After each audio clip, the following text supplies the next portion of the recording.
ফকির নির্পোলা, তোর সাহস কি করে হয় আমার মুখে মুখে কথা বলার? হ্যাঁ, তোর সব দাঁত ফেলে দিব যদি আর একটা কথা বলিস।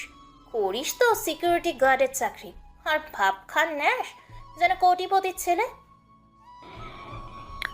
রিমি রাসেলের গালে ঠাস ঠাস করে দুইটা থাপড় দিয়ে উপরের কথাগুলো বলে। আপনারা তো বুঝছেন না কি হচ্ছে এসব, তাই না? তাহলে চলেন আপনাদের নিয়ে অতীতের সাগরে ডুবতেই, কেমন? রাসেল গেটের পাশে একটা চেয়ারে বসে হেলান দিয়ে মনের আনন্দে ঘুমিয়ে আছে, হাতে একটা লাঠি নিয়ে। এদিকে এইবারের একমাত্র মেয়ে রিমি গাড়ি নিয়ে বাইরে দাঁড়িয়ে সেই কখন থেকে ডেকে যাচ্ছে তো ডেকে যাচ্ছে, তবুও রাসেলের কোনো খবর নেই। রহিম চাচা, এই রহিম চাচা, কোথায় গিয়ে মরলে? হ্যাঁ, আমি শুধু একবার ভিতরে আসি, তারপর দেখো কি করি তোমার। রিমির এমন চিৎকার চেঁচামেচি শুনে রাসেলের সদ্দশা ঘুমটা হট করেই ভেঙে যায়। রাসেল তাড়াতাড়ি গিয়ে গেট খুলতেই রিমি ভেতরে ঢুকে উপরের কাহিনীটা ঘটায়। এখন বুঝছেন তো নাকি? দেখুন, আমি সিকিউরিটি গার্ড বলে আমার কি কোনো স্বাধীনতা নেই? আমি সেই সকাল 6টার সময় ডিউটিতে আইছি, এক ফোঁটা ঘুমাতেও পারিনি। এখন মাত্র ঘুমাইছি আর চেঁচামেচি শুরু করেছেন। নবাবের বাচ্চা, তোকে কি এখানে ঘুমানোর জন্য চাকরি দিয়ে আনা হয়েছে? হ্যাঁ, ঘুমাতে হলে বাসায় গিয়ে নাকে সরিষার তেল দিয়ে ঘুমা। এখানে কাজ করতে হলে এমন চলবে না। আর যদি এমন দেখি তো তোর চাকরি নট করে দিব। আর হ্যাঁ, রহিম চাচা কই? আর তোকে তো এর আগে এখানে দেখিনি। রহিম চাচা অসুস্থ, তাই উনি গ্রামে চলে গেছেন। আজকে থেকে আমি ওনার জায়গায় ডিউটি করবো, স্যার বলেছেন। ঠিক আছে, এখন তাড়াতাড়ি গিয়ে গাড়ি থেকে আমার লাগেজটা উপরে নিয়ে আয় তো। রিমির কথা শুনে রাসেলের তো সেই লেভেলের রাগ উঠে যায়, আর মনে মনে বলতে থাকে, শাকচুন্নি খচ্চর বেডি, আমার জিনিস বহন করার জন্য কতগুলো লোক, তার হিসেবে আমি নিজেই জানি না। আর আমি নাকি বহন করে উপরে নিয়ে যাব লাগেজ। এই যে ম্যাডাম, আমি এইবারে সিকিউরিটি গার্ড, কোনো স্টেশনের কুলি নই যে লাগেজ বয় নিয়ে উপরে যাব। রাসেলের কথা শুনে রিমি তো রাগে ফুলতে থাকে আর তেলে বেগুনে জ্বলতে জ্বলতে বলে, রাসেলের গালে থাপ্পড় দিয়ে বলে, তোর তো সাহস কম না? আমার বাড়িতে কাজ করে আমার মুখের উপরেই বলিস লাগেজ নিয়ে আসতে পারবি না? তোরে তো আমি দেখে নিব। তাহলে আপনার আইফোন দিয়ে আমার একটা সুন্দর ছবি তুলে নিয়ে যান। শয়নের স্বপ্নের সব সময় আমাকেই দেখিয়েন, কেমন? এহ, তোরে যে আমি কি করব আল্লাহ জানে। এই কুদুস, আমার লাগেজ উপরে নিয়ে দিয়ে আয়। এই ফকিরের বাচ্চাকে তো আমি পরে দেখে নিব। আমার সাথে তেরামি করার স্বাদ ওকে বুঝতেই হবে। তারপর রাসেল আবারও ঘুমিয়ে পড়ে, রিমির কথার কোনো তোয়াক্কা না করে। এদিকে রিমির আগে ফুঁসতে ফুঁসতে ভেতরে চলে আসে, বাড়ির ভেতরে ঢুকেই চিল্লাতে শুরু করে। আব্বু, আম্মু, কোথায় তোমরা? তাড়াতাড়ি এখানে এসো, না হলে আমার মাথা কিন্তু সত্যি সত্যি রক্ত উঠে যাবে। রাকিমের এমন চিল্লাচিল্লি শুনে মিসেস শাহিদা চৌধুরী ও শফিক চৌধুরী তাড়াতাড়ি রুম থেকে বাইরে আসতে আসতে রিমিকে বলে, কি রে মা, তোর আবার কি হয়েছে? এইভাবে চিল্লাচিল্লি করে পুরো বাড়িটাকে মাথায় কেন তুলছিস? হ্যাঁ, আসলেই তোর বাবা ঠিক কথা বলেছে। তুই এমন করে চিৎকার করতেছিস কেন? এমন ভাবে চিৎকার করতেছিস যেন তোর পাকা ধানে কেউ মই দিচ্ছে। রিমির মা, তুমি থামো তো একটা। রিমি মা, তুই বল তোর কি হয়েছে আসলে? আব্বু, কি হয়নি আগে সেটা শোনো। একটা ফকিরের বাচ্চা হয়ে আমাকে এভাবে অপমান করে, এটা আমার এখনো পর্যন্ত সহ্য হচ্ছে না। তুমি একটা কিছু না করলে আমি কিছু একটা করব বলে দিলাম। আরে বাবা, তুই বলবি তো নাকি আসলে হয়েছেটা কি? সেটা না বললে আমি কিভাবে বুঝবো? হ্যাঁ, আব্বু, তুমি কোন সাহসে একটা ফকিরের পোলাকে বাড়ির সিকিউরিটি গার্ড হিসেবে রেখেছো? তাও আবার আমার সাথে বেয়াদবি করে। ও, তোকে তো বলাই হয়নি। ছেলেটা খুব গরিব। কালকে আসার সময় গুন্ডাদের হাত থেকে ওই ছেলেটাই আমাকে বাঁচিয়েছিল, তাই ওকে একটা চাকরি দিলাম। আর তারপরেও তোর রহিম চাচা এখন আর পারে না ডিউটি করতে। দেখ রিমি, রাসেলকে অনেক ভালো আর খুব ভদ্র একটা ছেলে মনে হয়েছে, তাই এইসব বাজে কথা বলে আমাদের কান পচাস না তো। মায়ের এমন কথা শুনে রিমি তো আরো বেশি করে রাগে ফুলতে থাকে, এই যেন যখন তখন বিস্ফোরিত হবে।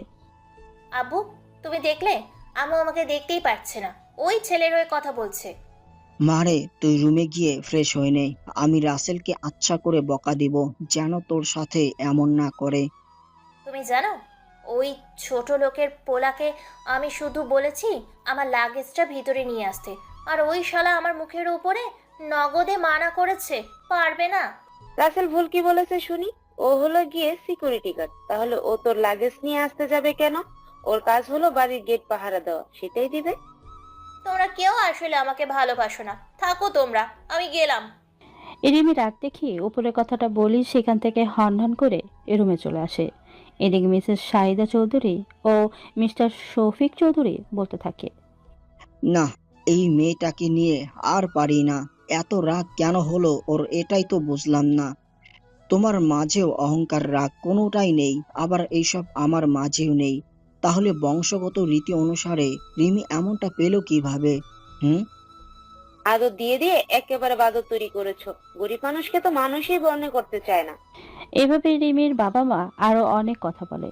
এদিকে রাসেলের ঘুম ভেঙে যায় একটা কলের শব্দে। রাসেল ঘুম ঘুম চোখে ফোনটা বের করে দেখে ওর বাবা ফোন করেছে, তাই তাড়াতাড়ি কলটা রিসিভ করে। আসসালামু আলাইকুম আব্বা, কেমন আছো? ওয়ালাইকুম আসসালাম, আমি অনেক ভালো আছি। তা তুই কেমন আছিস শুনি? আলহামদুলিল্লাহ, আমিও অনেক ভালো আছি। তা তোমাদের কি অবস্থা সবার? এইসব বাদ দিয়ে যেটা বলি সেটা কান দিয়ে শোন। তোর দাদির অবস্থা কিন্তু দিন দিন অবনতির দিকেই যাচ্ছে। যা করার খুব শীঘ্রই কর, না হলে তোর দাদির শেষ ইচ্ছেটা পূরণ হবে না। আব্বা, তুমি কি মনে করেছো ওই বুড়ির সহজ কোনো বায়না ধরেছে? তোমার বোনের তো ওইটা মেয়ে না, যেন আস্ত একটা বিন্দি মরিচের গোডাউন। বাবারে বাবা, যে রাগ! রাসেলের এমন কথা শুনে ওর বাবার কাছ থেকে ওর মা ফোনটা নিয়ে বলে, বাবা, তোকে এমন বললে চলবে না। তোকে যে ওই মেয়ের সকল রাগ অহংকারকে চূর্ণ করে এই বাড়ির বউ করে আনতেই হবে। আম্মু, তোমরা দোয়া করিও আমি আমার এই ফুফাতো বোনকে বউ বানিয়েই তারপরে বাড়ি আসমু। এইভাবেই মা বাবার সাথে আরো অনেকটা সময় কথা বলে রাসেল কলটা কেটে দিয়ে যেই না পেছনে ঘুরতে নিছে, অমনি দেখে সিঁড়ি দিয়ে নামছে মিসেস শাহিদা চৌধুরী। তাই রাসেল একটু ঠিক হয়ে ওর ফুপির দিকে তাকিয়ে আছে। রাসেল, তুমি এভাবে আমার দিকে তাকিয়ে আছো কেন? তোমার কি কোনো সমস্যা হচ্ছে এ বাড়িতে থাকতে? না, কোনো সমস্যা হচ্ছে না। আপনাদের মতো এত সুন্দর মনের মানুষের বাড়িতে কাজ করতে আবার অসুবিধা হবে কেন? আমার খুব ভালোই লাগছে। বাবারে, আমি সব বুঝি, কিন্তু আমার মেয়েটার না রাগ আর অহংকারটা একটু বেশি। তবে কিছু মনে করি না, সব ঠিক হয়ে যাবে। বাচ্চা মানুষ ঠিক বুঝে উঠতে পারে না কি করবে আর কি করবে না। বুঝেছি। তা ম্যাডাম, আপনি কি কোথাও এখন যাচ্ছেন নাকি? দেখে মনে হচ্ছে কোনো কিছুর জন্য বাইরে এসেছেন। হ্যাঁ, একটা জিনিসের জন্য বাইরে এলাম। আচ্ছা রাসেল, তুমি একটু দোকান থেকে নুডলস নিয়ে আসো তো। তত সময় আবুল গেট পাহারা দিবে। ঠিক আছে ম্যাডাম, আমি এখনই যাচ্ছি। আপনি মনের আনন্দে ভেতরে গিয়ে টিভিটা অন করে হিন্দি সিরিয়াল দেখেন, কেমন? রাসেল, তুই তো আসলে অনেক মজার একটা ছেলে। যাই হোক, সব সময় এমন হাসি খুশি থাকবি, তাহলে শরীর আর মন দুটোই চাঙ্গা থাকবে। ঠিক আছে ম্যাডাম, আমি আপনার কথাটা মেনে চলার চেষ্টা করব। রাসেল কথাটা বলেই বাড়ি থেকে একটু দূরে আসে। বাইরে দাঁড়িয়ে থাকা ওর বডিগার্ডের কাছে কল দেয়। এদিকে মিস্টার নীরব গাড়িতে বসে মনের আনন্দে গান শুনতেছিল। রাসেলের কল পেয়ে তাড়াতাড়ি রিসিভ করে। Hello sir. নীরব সাহেব, কোথায় আছেন আপনারা সেটা বলেন আগে। স্যার, আমরা তো গাড়ি নিয়ে একটু দূরে বসে আছি। কেন স্যার, বড় কোনো সমস্যা হয়েছে নাকি? না, তেমন কোনো সমস্যা না। আপনি এখনই আমাকে নুডলস দিয়ে যান দোকান থেকে নিয়ে। ঠিক আছে স্যার, আপনি কোনো চিন্তা করিয়েন না, আমি এখনই নিয়ে আসতেছি। তারপর রাসেল কলটা কেটে দিয়ে বাইরে দোকান থেকে একটা সিগারেট নিয়ে মনের আনন্দে টানতে থাকে আর গুনগুন করে গান গাইতে থাকে। এমন সময় এরিমিদের বাড়ির কাছে ছেলে নান্টু এসে রাসেলকে দেখে ফেলে আর রাসেলের চারিপাশে ঘুরে ঘুরে ওকে দেখে বলে, বাপরে বাপ, সামান্য একটা সিকিউরিটি চাকরি করে ভাবখান এমন লইছিস যেন লাখ সাহেবের ছেলে। দে সিগারেটটা দে, তোর মুখে এসব মানায় নাকি? ও তাই নাকি? এইসব আমার মুখে মানায় না, তাই তো? দাঁড়া, তোকে আমি দেখাচ্ছি এটা আমার মুখে মানায় নাকি তোর মুখে মানায়। দেখা যাবে। তবে একটা কথা, আজকের দিনের পরে এই মনের সুখে এই বেরিটা খেয়ে মনের একটু পিনিক পাইলাম। নান্টুর কথা শেষ হবার আগেই রাসেল বডিগার্ড এসে নান্টুকে ধরে নিয়ে একটু ফাঁকে চলে আসে। নান্টু তো ভয়ে কলিজা শুকিয়ে গেছে। তোর সাহস কত বড়, আমার মুখ থেকে সিগারেট নিয়ে খাস, আবার বলিস এই সিগারেট আমার মুখে মানায় না? দেখ রাসেল, তুইও ওই বাড়ির কাজের লোক আর আমিও ওই বাড়ির কাজের লোক, তাই বলে কি চল দুজনে মিটমাটটা করে নিই। নিজেদের মধ্যে ঝামেলা রেখে কি লাভ বল? রাসেল নান্টুর কথা শুনে ঠাস করে থাপ্পড় লাগিয়ে বডিগার্ডদের বলে নান্টুকে উল্টা করে ঝুলিয়ে দিতে। ব্যাস, রাসেলের কথা তারা অক্ষর অক্ষর পালন করে। তোর সাহস কত বড় আমার মুখ থেকেই সিগারেট কেড়ে নিয়ে নিজেই খাস? যেখানে আমার সিকিউরিটির জন্য কয়েকজন বডিগার্ড রাখা, সেটাই আমি গুণে শেষ করতে পারবো না। স্যার, আমার ভুল হয়ে গেছে, আমাকে ক্ষমা করে দেন। আমি আর এমনটা কোনোদিনই করব না। ঠিক আছে, যা, ক্ষমা করে দিলাম। তবে এই ঘটনা যদি কারো কানে যায় তাহলে কিন্তু তোর চোখ, কান, গলা সব থাকবে সমুদ্রের পাড়ে, আর দেহ থাকবে চৌরাস্তার মোড়ে। কথাটা মনে থাকবে তো? ঠিক আছে স্যার, আজকে থেকে আপনি আমার স্যার। আপনি যা বলবেন আমি ঠিক সেটাই করব। গুড। এখন দোকান থেকে সিগারেট নিয়ে ঠিক আগের মতোই আমার মুখে দে, না হলে বুঝতেই তো পারছিস। নান্টু রাসেলের কথা শুনে দৌড়ে সিগারেট নিয়ে আগুন ধরিয়ে রাসেলের ঠোঁটে দিয়ে এক দৌড়ে বাড়িতে চলে আসে। এদিকে স্যার, চামচিকার সাহস কত বড় আপনার সাথে লাগতে আসে, আর এই নিন আপনার রুলস। কোথা থেকে নিয়ে এসেছো? এমন জমকালো দেখাচ্ছে কেন? আমি তো স্যার সুপার শপ থেকে খুঁজে খুঁজে ভালোটাই নিয়ে এসেছি, কোনো সমস্যা হওয়ার সম্ভাবনাই নেই। বুঝেছি মিস্টার নীরব, গুড জব। আর সবসময় আমার আশেপাশে থাকবেন, কেমন? ঠিক আছে স্যার, আমি সবসময় আপনার সাথেই থাকবো। রাসেল সেখান থেকে নুডলসের কার্টনটা নিয়ে সোজা বাড়ির ভেতরে চলে আসে, আর কাজের মেয়ের হাতে কার্টনটা দিয়ে চলে আসে ওর জায়গায়। এভাবেই গুটি গুটি ঘড়ির কাঁটা দিন পেরিয়ে সন্ধ্যা 7টা বেজে গেছে।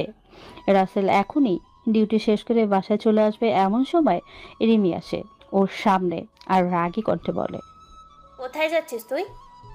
কেন, আমি তো বাসায় যাচ্ছি, সেটা দেখছেন না? আমার ডিউটি সন্ধ্যা 7টা পর্যন্ত, আমি সেটাই করেছি। চুপ, একটাও কথা বলবি না। এখন আমার জন্য যেখান থেকে পারিস 50 পিসের A4 পেপার নিয়ে আসবি। আমি অ্যাসাইনমেন্ট করব। 20 মিনিটের ওপরে যদি 1 সেকেন্ডও বেশি সময় লাগে তাহলে তোর কি হবে সেটা আল্লাহ ভালো জানে। এটা কিন্তু রীতিমতো আমার সাথে জুলুম করা হচ্ছে। আমার ডিউটি টাইম ওভার হবার পরেও এমন কেন করছেন? তোদের মতো লোকেদের এই একটাই সমস্যা, কোনো কথা মাইন্ডের আগে বুঝতে চাস না। এখন যদি না যাস তাহলে তোর গলের নকশা আমি পাল্টে ফেলবো। ওকে, যাচ্ছি, টাকা দিন। সব সময় একদিন আমারও হাতেও আসবে, সেদিন বোঝাবো কেমন লাগে। এনে টাকা। আর শোন, আসার সময় আমার জন্য সুন্দর করে ফুচকা আর চটপটি নিয়ে আসবি। ঠিক আছে, তাহলে 20 minute plus 20 minute, total 40 minute পরে আপনি আপনার জিনিস বুঝে পাবেন। তোরে সময় দিয়েছি 20 মিনিট আর তুই বলছিস 40 মিনিট? থাপড়াইয়া তোর দাঁত ফেলে দিব। হারামজাদা, বেশি কথা বলিস। শোনেন, এই গালটা আপনার বাপ দাদার সম্পত্তি না যে চাইলেই মারতে পারবেন। আপনি তো একটা জিনিসের জন্য 20 মিনিট সময় দিচ্ছেন, তাহলে আরো দুইটা জিনিস বেশি আনলে সময় তো একটু বেশি লাগবেই, তাই না? ওকে, ঠিক আছে, যা। আর এর বেশি সময় লাগলে দেখবি কেমন লাগে। ঠিক আছে ঝগড়িটি। ওই, তুই কি আমাকে কিছু বললি? না না, আমি আপনাকে কি বলতে যাব, আমি তো কিছুই বলতে পারি না। রাসেল কথাটা বলেই বাইরে চলে আসে আর পকেট থেকে ফোনটা বের করে নীরবকে সবটা খুলে বলে। পরে নীরব পাক্কা 25 মিনিট পরে সব কয়টা জিনিস রাসেলের হাতে দিয়ে, স্যার, কী সব জিনিসের কথা বলেন? এগুলো এখানে খুব একটা পাওয়াই যায় না। এমন একটা জায়গায় বাড়ি যার আশেপাশে ভালো কোনো লাইব্রেরিও নাই। ঠিক আছে, এখন যাও, ওই দজ্জাল মেয়ে এখনই চলে আসতে পারে। নীরব রাসেলের কথার জবাবে আর কিছু না বলে সেখান থেকে চলে আসে। আর এইদিকে রাসেল জিনিসগুলো নিয়ে ভেতরে এসে দেখে মিসেস শাহিদা চৌধুরী সোফায় বসে আছে। রাসেলকে, কি রে রাসেল, তোর হাতে ওইগুলা কি? আর এভাবে বাড়ির ভিতরে এসে দাঁড়িয়ে আছিস কেন? আসলে ম্যাডাম, এইগুলা রিমি ম্যাডাম আনতে বলেছিল, কিন্তু আমি তো ওনাকে কোথাও দেখছি না, তাই দাঁড়িয়ে আছি। ওহ, এই ব্যাপার। এখন তো সবাই একটু কাজ করতেছে, তাহলে বাবা তুই একটু কষ্ট করে এগুলো রিমি রুমে দিয়ে আয়। আমি যাব তার রুমে? আল্লাহ, তবা তবা। রাসেল গালে হাত দিয়ে অবাক হয়ে উপরে কথাটা বলে। আর এইদিকে রাসেলের এমন কাণ্ড দেখে রিমির আম্মু বলে, আরে বাবা, তুই এমন ভয় পাইতেছিস কেন? হ্যাঁ, যা রিমির রুমে গিয়ে দিয়ে আয়। রিমির রুমটা হলো সিঁড়ি দিয়ে উঠে ডানে মোড় নিতেই ঘুরতেই ডানের প্রথম রুমটা। ঠিক আছে ম্যাডাম, আমি এখনই যাচ্ছি। রাসেল কথাটা বলি ধীরে ধীরে রিমির রুমের দিকে চলে আসে। রিমির রুমের সামনে এসে দরজা ধরতে দেখে দরজা খোলা, তাই রাসেল কিছু না বলে রুমের ভেতরে প্রবেশ করে। রাসেল যেই না খাটের উপরে বসেছে অমনি রিমি ওয়াশরুম থেকে চুল ঝাড়তে ঝাড়তে বের হয়। রাসেলকে এভাবে ওর খাটে বসতে দেখে মেজাজ তো চড়া লেভেলের গরম হয়ে যায় আর সঙ্গে সঙ্গে চিৎকার দিয়ে বলে, তো সাহস কি করে হয় আমার বেডরুমে বিনা অনুমতিতে প্রবেশ করার? তার উপর আবার আমার খাটে বসে খাটের উপরের চাদরটা ময়লা করে ফেলেছিস। ওরে বাবা, আমি এখানে বসতেই চাদর ময়লা হয়ে গেল? কই, আমি আমার সাথে ধুলা ময়লা কিছুই তো দেখছি না। আমি তো যথেষ্ট পরিষ্কারই আছি। চুপ, একটাও কথা বলবি না। এখন আমার রুমে অনুমতি না নিয়ে তুই আসলি কেন? আমি দরজা খোলা পেয়েই চলে এসেছি। আর এই যে ম্যাডাম, কথা না বলে আগে যান, গিয়ে নিজের পোশাকটা পরে আসুন। রাসেলের কথা শুনে রিমি যেন রাগের মাঝেও অনেকটা লজ্জা পেয়ে যায়। নিজের দিকে তাকিয়ে দেখে পরনে শুধু টাওয়ালটাই মোড়ানো আছে। রিমি কিছু না বলে দৌড়ে আবার ওয়াশরুমে গিয়ে পোশাক পরে আসে আর রাসেলের কলার ধরে বলে, সত্যি করে বল, তুই কিছু দেখিস নাই তো আবার?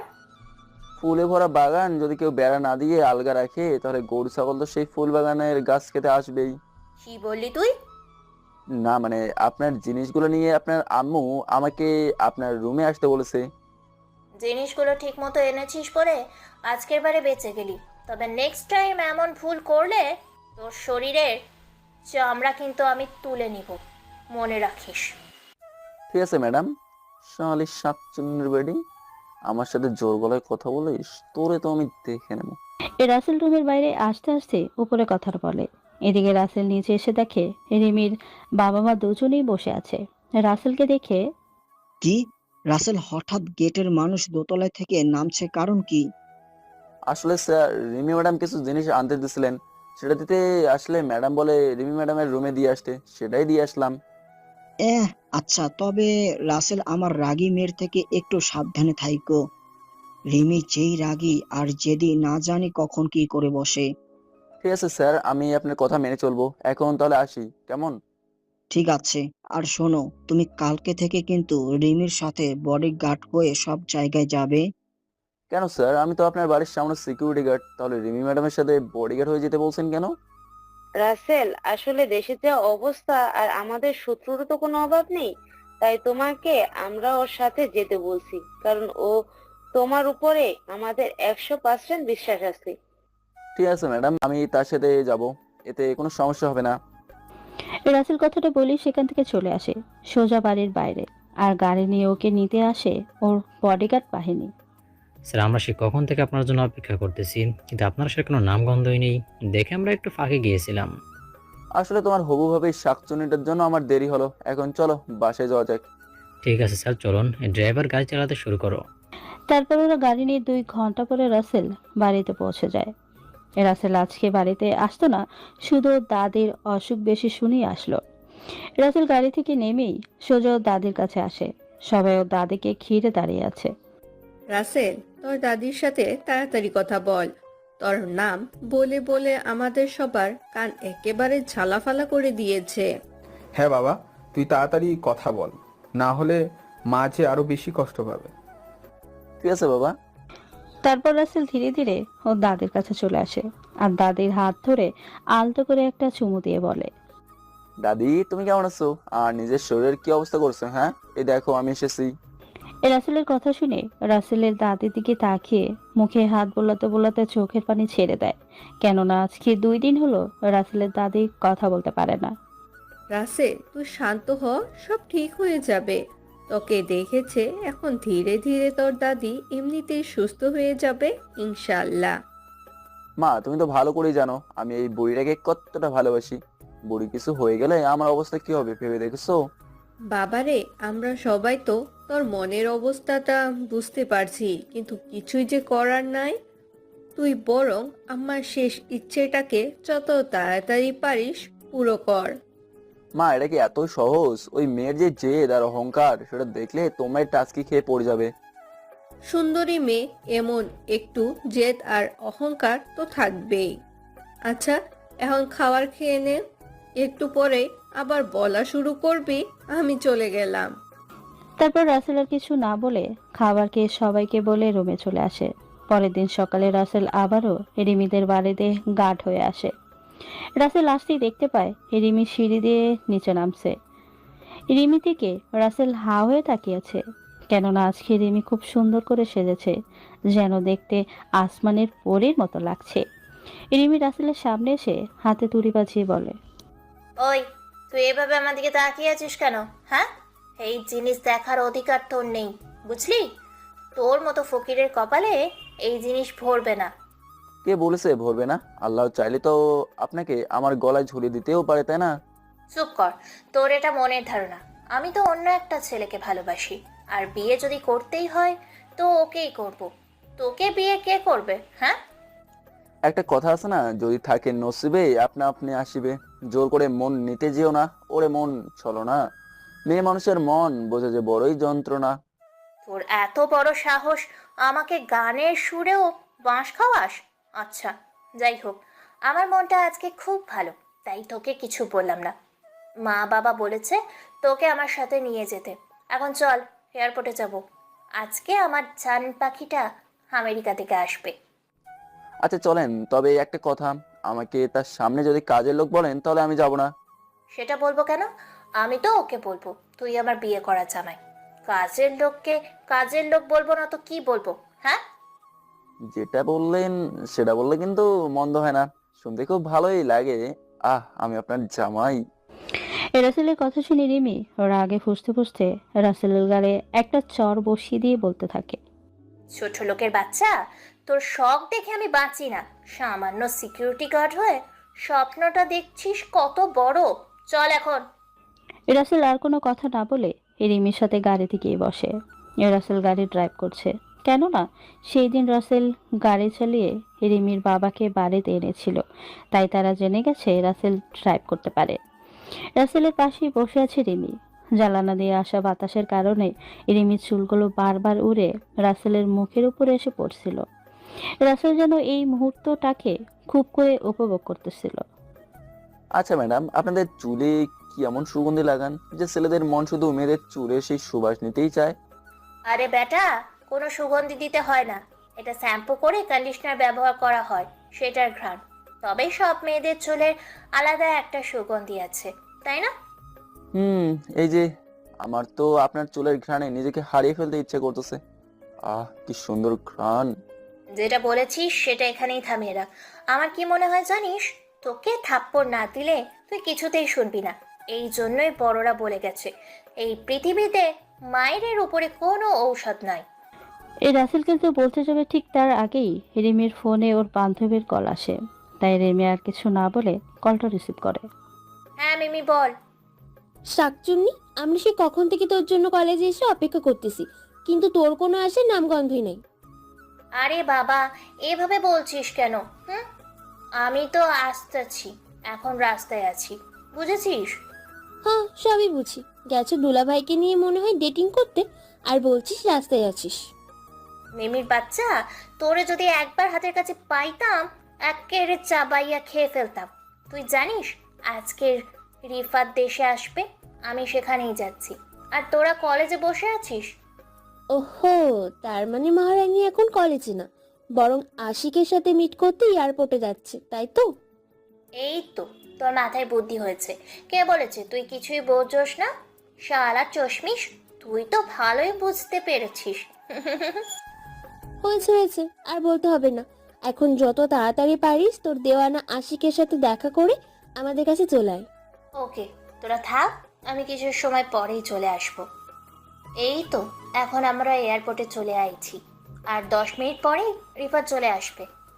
এইভাবে আরে কিছু কথা বলে ফোনটা কেটে দেয়। রিমি বলে দিলে রাসেল সেখানে নিয়ে গাড়ি পার্কিং করে রাখে। তারপর রিমির সাথে দাঁড়িয়ে রিফাতের জন্য অপেক্ষা করতে থাকে।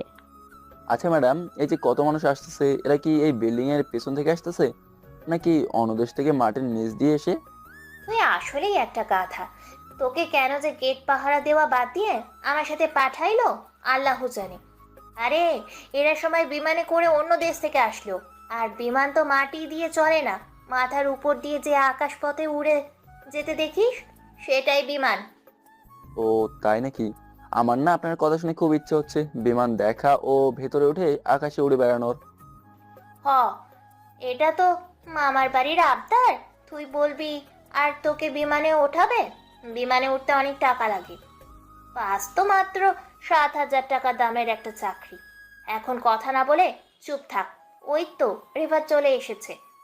রিফাতকে দেখে রিমি তো সেই খুশি, আর রিফাতও অনেক খুশি। দুজনেই জড়িয়ে ধরার জন্য এগিয়ে আসে। মাঝখান থেকে রাসেল রিমির আগেই রিফাতের সাথে কোলাকুলি করে, যেটা দেখে রিমি তো রাগে ফুসফুস করতেছে। এই তুই কে? হ্যাঁ, তোকে আমি তো কোনোদিন দেখিনি। স্যার আমি হলাম রিমি ম্যাডামের দেহরক্ষী। কি বললি? একটা থাপ্পড়ে তো যত সব দাঁত আছে না সব ফেলে দেবো হারামজাদা। আরে বাবা রাগ করেন কেন, আমি তার বডিগার্ড। তাহলে আমি ভুল কি বললাম বলেন?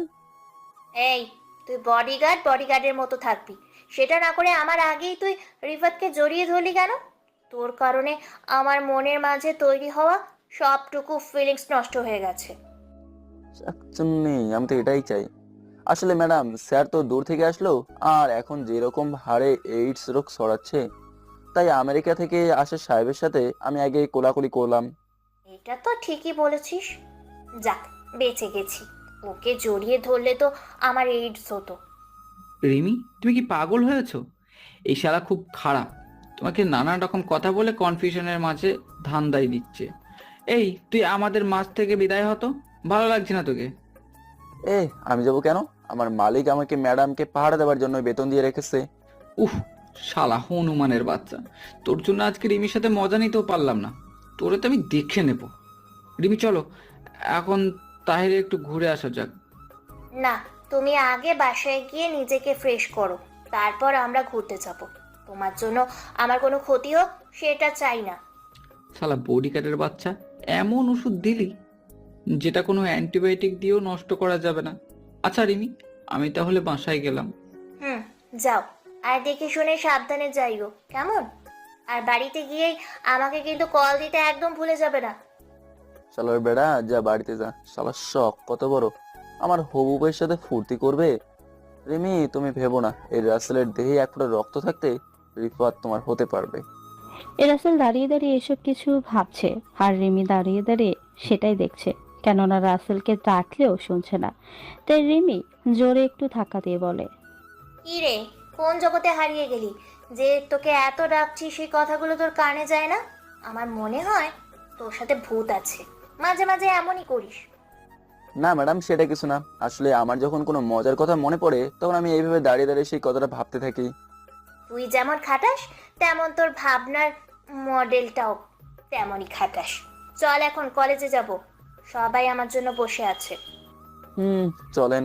বিমানে তো আর চড়ালেন না। ওই কুত্তা, আমি চাইলেই কি আর তোকে বিমানে চড়াতে পারবো নাকি? বিমানে চড়তে হলে অনেক কিছু লাগে, আর তাছাড়া তোর মতো ফকির যদি বিমানে ওঠে তাহলে তো বিমান নড়তেই পারবে না। আইছে বিমানে উঠতে।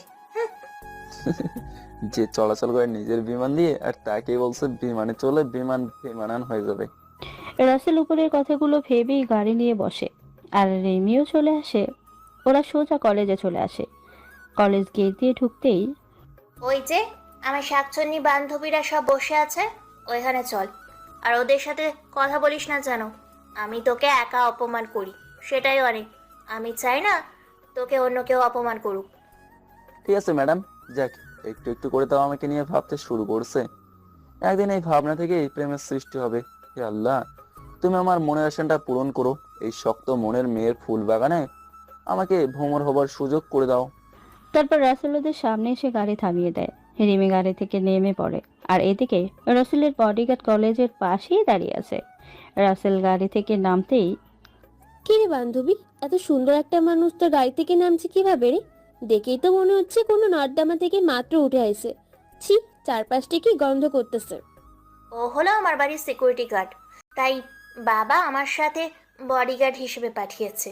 পড়াশোনা জানে না দেখে সিকিউরিটি গার্ডের পাশাপাশি বডিগার্ডের চাকরি করে, না হলে সোজা বডিগার্ডের চাকরিই পেত। আর ওর শরীর থেকে কোথায় গন্ধ বেরোচ্ছে? হ্যাঁ, একটা থাপ্পড় দিয়ে তোদের দাঁত ফেলে দিব।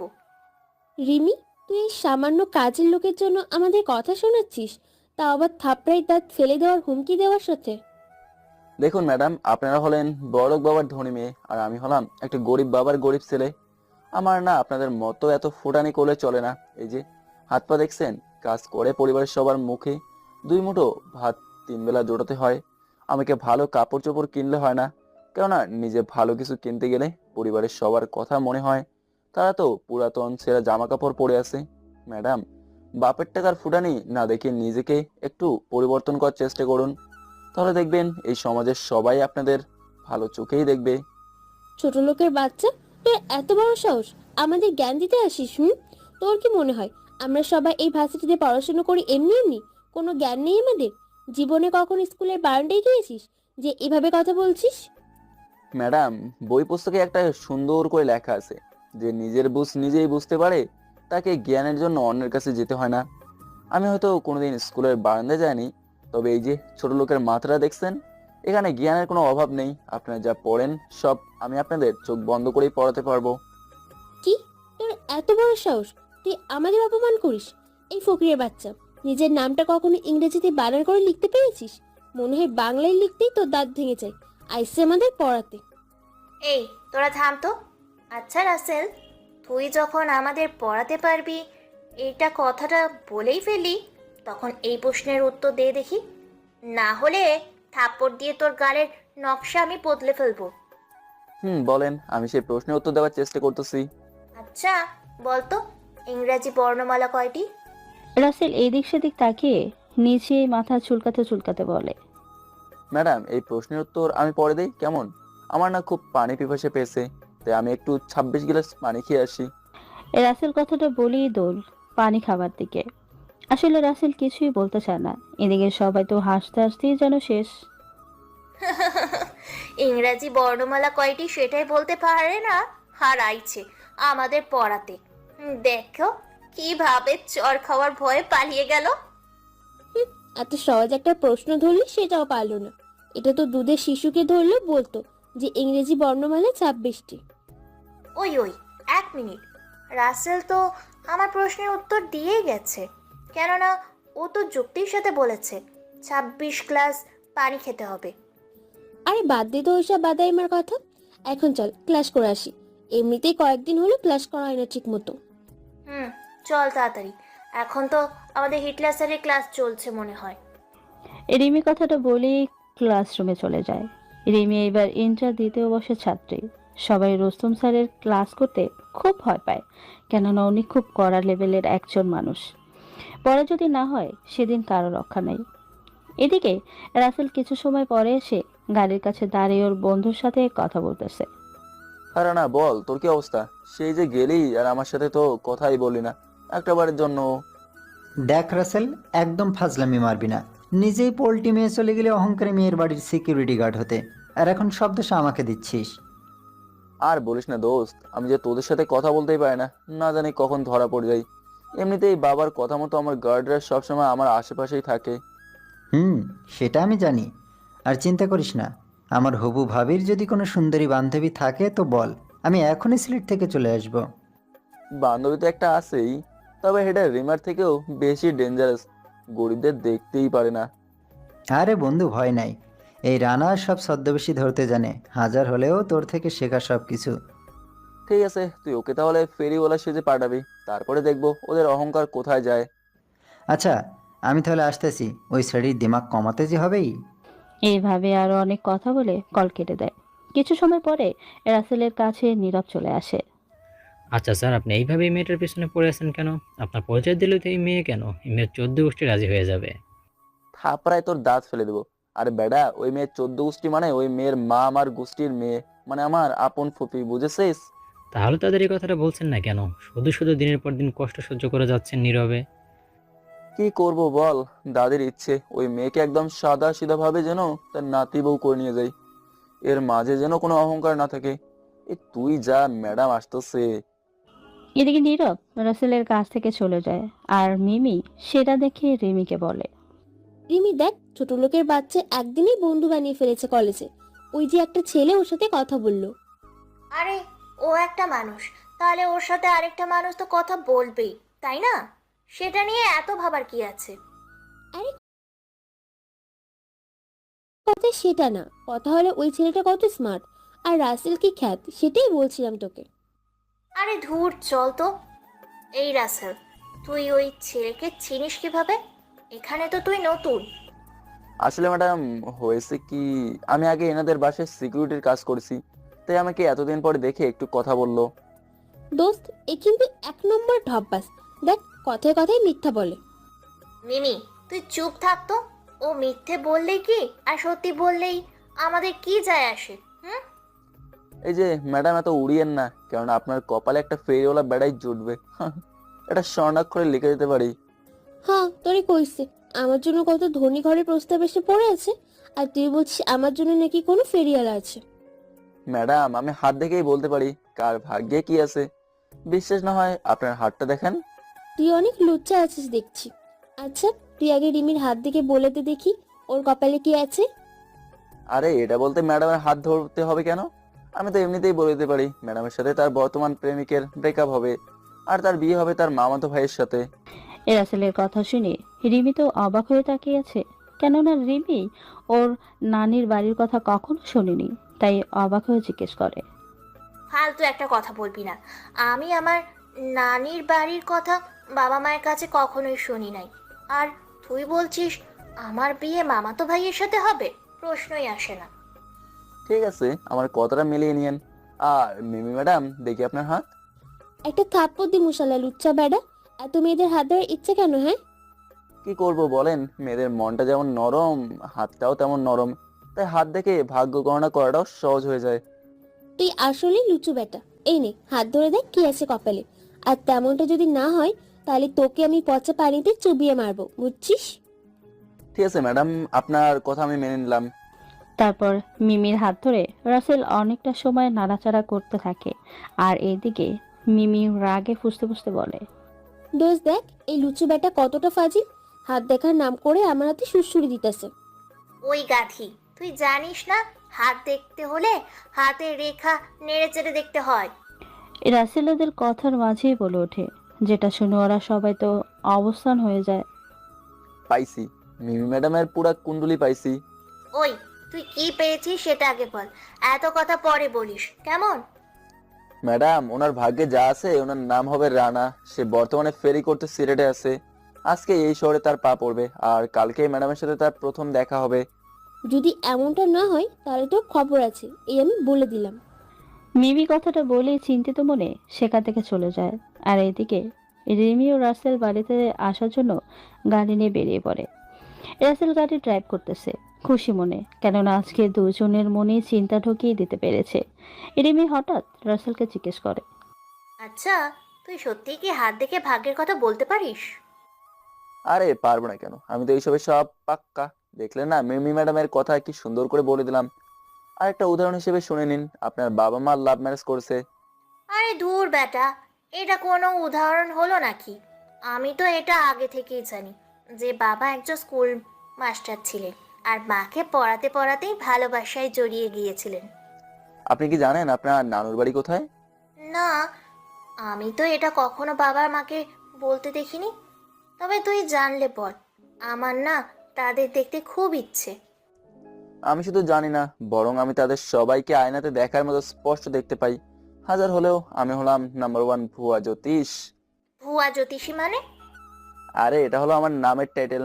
যেমন সবার প্রফেশনের আগে থাকে না, যেমন MBBS, LLB, BSc, ইঞ্জিনিয়ার, আরো নানান কিছু, তেমনই এটা আমার টাইটেল। তুই মানুষও আজব ধরনের, আর তোর টাইটেল আচরণও খুব আজব ধরনের। এখন কথা না বলে চল, আমার মাথায় শুধু একটা কথাই ঘুরপাক খাচ্ছে। আমার নানুর বাড়ির তাহলে কোথায়, আর কে কে আছে সেখানে? রাসেল বেটা, তুই একটা জিনিস মাইরি, একটু বুদ্ধি খাটিয়ে সবার মনে চিন্তা ঢুকে দিছিস। কিছু সময় পরে ওরা বাসায় চলে আসে, আর রিমি গাড়ি থেকে নেমে সোজা বাড়ির ভেতরে চলে আসে। আর এদিকে মিমি বাড়িতে এসে ছাদে দাঁড়িয়ে আকাশের দিকে তাকিয়ে নিজে নিজেই বলতেছে, রাসেল যেটা বললো সেটা কি আসলে সত্যি হবে নাকি? যদি সত্যি হয় তাহলে আমার কি হবে? আমার কত স্বপ্ন, আমি ধনী বাড়িতে বউ হয়ে যাব, মনের সব ইচ্ছা পূরণ করব। এসব ভাবছে মিমি। আর এদিকে রিমির মনও একটাই প্রশ্ন। তাই তো তাতে খাবার টেবিলে রিমি ওর বাবা মাকে বলে, আম্মু, আব্বু, আজকে আমি একটা কথা তোমাদের থেকে জানতে চাই। আশা করি আমার উপরে রাগ করবে না। হ্যাঁ মা, বল তোর কি জানার আছে আমাদের থেকে? আম্মু, তুমি তো আব্বুকে ভালোবেসে বিয়ে করেছো, তাই না? সেটা তো তুই আগেই শুনেছিস। তোর বাবা আমার টিচার ছিলেন, কিন্তু কথা হলো তুই জানতে চাইছিসটা আসলে কি? আমার বান্ধবীরা সবাই তার নানার বাড়িতে গিয়ে ঘুরে আসে, আর আমি কোনোদিন নানুর বাড়িতে যেতে পারলাম না। তোমরা বলো আমার নানুর বাড়ি কোথায়, আমি সেখানে যাব। এই রিমির কথা শুনে রিমির আম্মুর মনটা খুব খারাপ হয়ে যায়, আর সাথে সাথেই উনি খাবার টেবিল রেখে চলে যায় রুমে। এদিকে শফিক সাহেব মেয়েকে ধমক দিয়ে বলে, রিমি, খাবার সময় কেউ এইসব কথা বলে?